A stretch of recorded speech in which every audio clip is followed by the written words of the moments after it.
Ik woon inmiddels ruim 38 jaar hier op het Dild. En ik maak natuurlijk elke keer de wisseling van de seizoenen mee.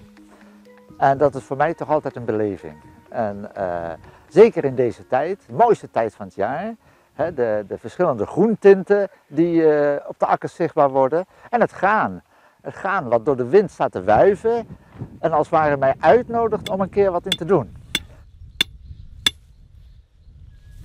Ik zet uit en binnen die touwen moet het graan platgetrapt worden. En dat doen we eigenlijk op een hele eenvoudige manier door met een plank en de voeten het graan plat te duwen. En dat is een geschikte techniek om deze werken uit te voeren. Af en toe kreeg je wel even het gevoel van, klopt dat wel? Maar uiteindelijk klopte het. We zijn nog niet de mist in gegaan. Want dat zou jammer zijn natuurlijk. Want dat graan krijg je niet meer omhoog. Dit is mijn tekening. 1 driehoek liggend en een staande driehoek recht overeind. Als je dat vanaf verschillende zijden gaat bekijken, zie je het op een andere manier, zul je dat beleven. Het is eigenlijk een structuur opgebouwd uit 6 hoeken. En dat ga je accentueren door die kubus of die wiebertjes met lijnen aan te geven. En dan is het net alsof die kubus zich steeds kantelt.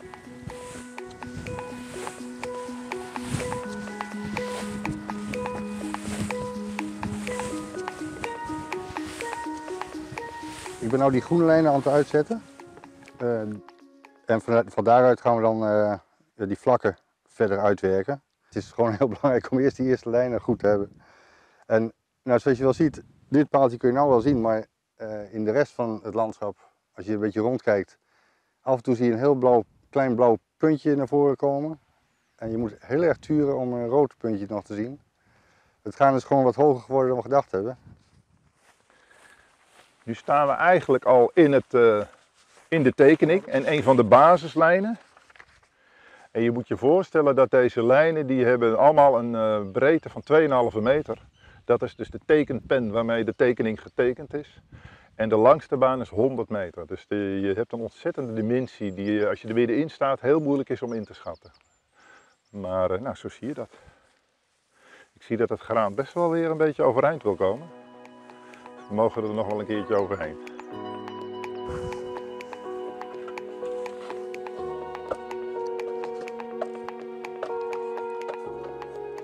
Ik kan zo wel vrij goed zien of de lijnen mooi lopen. Want je krijgt mooi zicht op de lijnen. En je ziet ook nou het mooie effect. De bovenlaag van het graan is licht. En op het moment dat je het plat trapt, dan wordt het donker. Tenminste, kijk je tegen de donkere zijkant aan. Maar wat dan weer op de grond ligt, dat heeft dan nog weer een andere tint. En hoe die tinten met elkaar werken, dat is heel verrassend. Wat ook nog ontzettend leuk is, kijk, wij zijn natuurlijk hier druk bezig in het platte vlak. Maar er komen ook 2 grote projecten eigenlijk tussen de dijken. Die kun je vanaf de dijk niet zien. En zo is er eigenlijk van gekomen dat er straks ook een reuzenrad staat. Dus aan de weg heb je die betonplaat en daar komt het reuzenrad te staan. Dus vanuit het reuzenrad kun je dan zowel dit project zien als dat project aan de andere kant van de weg.